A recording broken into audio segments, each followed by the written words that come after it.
আজ মেঘালয়ের এক অচেনা গন্তব্যে নিয়ে যাব আপনাদের। মেঘালয়ে গিয়ে সকলে আগে শিলং বা ডাউকি দেখতেই ছোটেন, কিন্তু এই জায়গায় অনেকেই আসেন না, কারণ জোয়াই ছোট্ট একটি জায়গা, কিন্তু ছবির মতন সুন্দর। এখানে মেঘ হাতে নিয়ে খেলতে পারবেন। অবাক হচ্ছেন?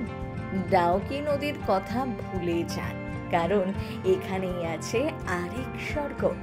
প্রকৃতি জোয়াইতে যে কতটা মায়াবী তা এখানে না আসলে বুঝবেন না। এই লেকের দিকে শুধু তাকিয়ে থেকেই কাটিয়ে ফেলা যায় ঘন্টার পর ঘন্টা। এমন কি রয়েছে, চলুন আজকের ভিডিওতে ঘুরে আসি এই জায়গা থেকে। শিলং শহর থেকে প্রায় 58 কিলোমিটারের পথ। প্রাকৃতিক সৌন্দর্য আর সাংস্কৃতিক ঐতিহ্যের জন্য পরিচিত মেঘালয়ের এই ছোট্ট গ্রাম।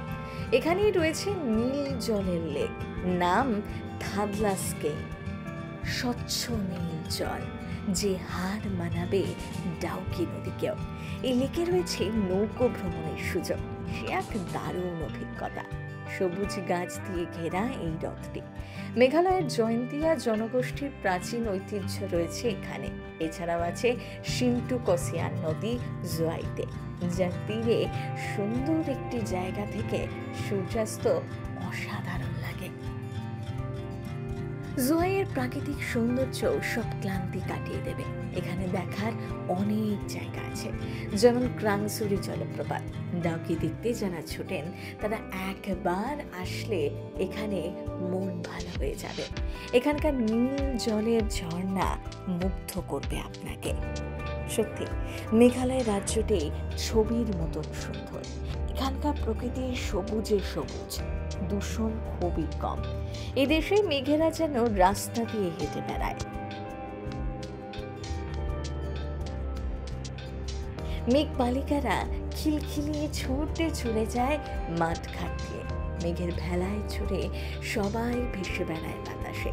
আর সেদেশের জল এতই স্বচ্ছ যে জলের নিচে যে প্রাণীগুলো সংসার পেতে বসে আছে তাদের রোজনামচা দেখা যায় খালি চোখে। মেঘের এই রাজ্যে বেড়ানোর ঠিকানা হিসাবে যোগ হলো আরেক নাম জোয়াই। তাই এবার মেঘালয় গেলে এই জায়গায় অবশ্যই যাবেন।